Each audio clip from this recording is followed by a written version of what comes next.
Assalamualaikum warahmatullahi wabarakatuh. Waalaikumsalam. Kita akan bahas yang mana kita meskipun virtual, meskipun penuh berkah ini. Dalam kita nanti kita dari alam menuju alam kita dari kelompok kita akan menunjukkan tentang Islam. Saya sebagai pertama perkenalkan nama saya Muhammad Santo Wahyudi dan pemateri kedua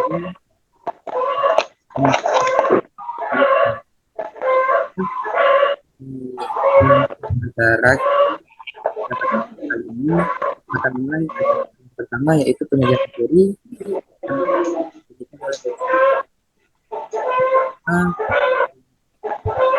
produksi dalam Islam. Produksi menurut pandangan ilmu Muslim. Pertama, Dr. Emrawi Khalidi memberikan perbedaan kata produksi dalam bahasa Arab dengan kata al-intaj secara esoteris dimaknai dengan ijadu sil'adain, mewujudkan atau mengadakan suatu atau hikmatu muayyanatin bi istiqdami muzayyidin min anasiti damina istaru zamanin muhaddadin, pelayanan jasa jelas dengan menurut adanya bantuan penggabungan unsur-unsur produksi yang terbingkai dalam waktu yang terbatas. 2. Dr. Abdurrahman Yusri Ahmad dalam bukunya Muqaddimah fil Ilmi al-Iktisad al-Islami. Abdurrahman lebih jauh menjelaskan bahwa dalam melakukan proses produksi yang dijadikan ukuran utamanya adalah nilai manfaat utility yang diambil dari hasil produksi tersebut. Produksi dalam pandangan harus mengacu pada value of utility dan masuk dalam bingkai nilai serta tidak membahayakan bagi diri sendiri atau orang lain dan kelompok tertentu. Jadi bahwa produksi ada nilai halal, makanya mayoritas Indonesia itu atau enggak Bepom.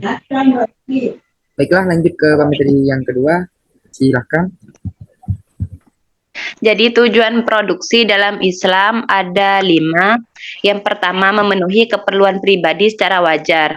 Maksudnya di sini tujuan ini tidak dimaksudkan untuk menumbuhkan sikap self-interest karena yang menjadi konsep dasarnya adalah pemenuhan kebutuhan secara wajar, tidak berlebihan tetapi tidak kurang. Pemenuhan keperluan secara wajar juga tidak berarti produksi hanya untuk mencukupi diri sendiri. Adalah lebih baik jika produksi melebihi keperluan pribadi sehingga bisa dimanfaatkan orang lain.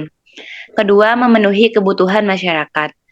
Memenuhi kebutuhan masyarakat di sini tujuannya produsen harus produktif dalam menyediakan komoditi yang menjadi kebutuhan masyarakat dan terus-menerus berupaya memberikan produk terbaik sehingga terjadi peningkatan dalam kuantitas dan kualitas barang yang dihasilkan.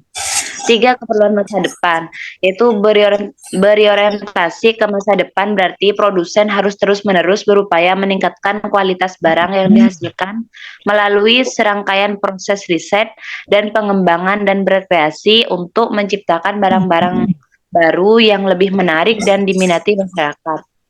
4. Keperluan generasi yang akan datang. Islam menganjurkan umatnya untuk memperhatikan keperluan generasi yang akan datang.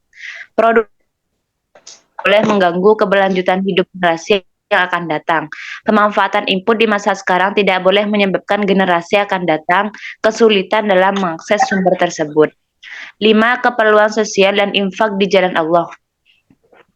Jadi, merupakan insentif utama bagi produsen untuk menghasilkan tingkat output yang lebih tinggi, yaitu memenuhi tanggung jawab sosial terhadap masyarakat, walaupun keperluan pribadi masyarakat, keperluan generasi sekarang dan generasi yang akan datang telah terpenuhi.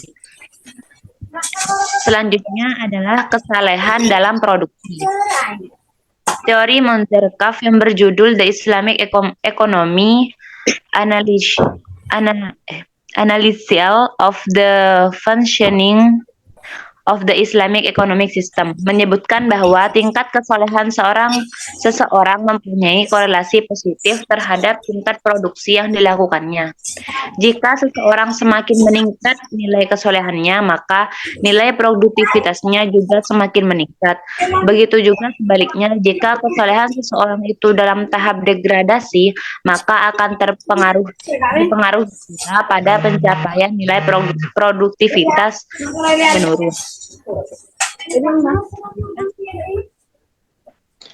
Selanjutnya adalah faktor produksi dalam Islam.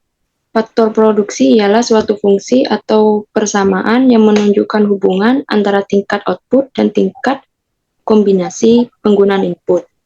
Seperti X sama dengan F dikali AL, BL, XCL, dan seterusnya. Di mana XAL, XBL, XCL, dan seterusnya menunjukkan jumlah dari kombinasi input dan Q menunjukkan output. Q sama dengan F dikali K, L, R, dan T, di mana Q adalah tingkat produksi, K sama dengan modal, L tenaga kerja dan keahlian wirausaha, R kekayaan alam, dan T teknologi.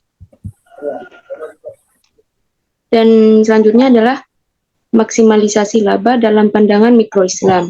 Tujuan utama seorang produsen bukan memaksimalisasi laba, tetapi bagaimana agar produksi yang dilakukan bisa mendatangkan maslahat bagi diri sendiri dan orang lain. Karena itu, laba yang diperoleh produsen diarahkan untuk memenuhi kedua hal tersebut. Dan yang terakhir yaitu perbandingan pengaruh sistem bunga dan bagi hasil terhadap biaya produksi pendapatan. Yang pertama, biaya produksi dengan interest. Yang kedua, biaya produksi dengan revenue sharing. Dan yang terakhir adalah biaya produksi dengan profit dan loss sharing. Baiklah, sekian presentasi kita dari kelompok 4. Jika ada tutur kata yang salah, itu murni dari kita diri sendiri. Jika ada selebihnya itu dari murni dari Allah Subhanahu wa taala. Wabillahi taufiq wal hidayah. Wassalamualaikum warahmatullahi wabarakatuh.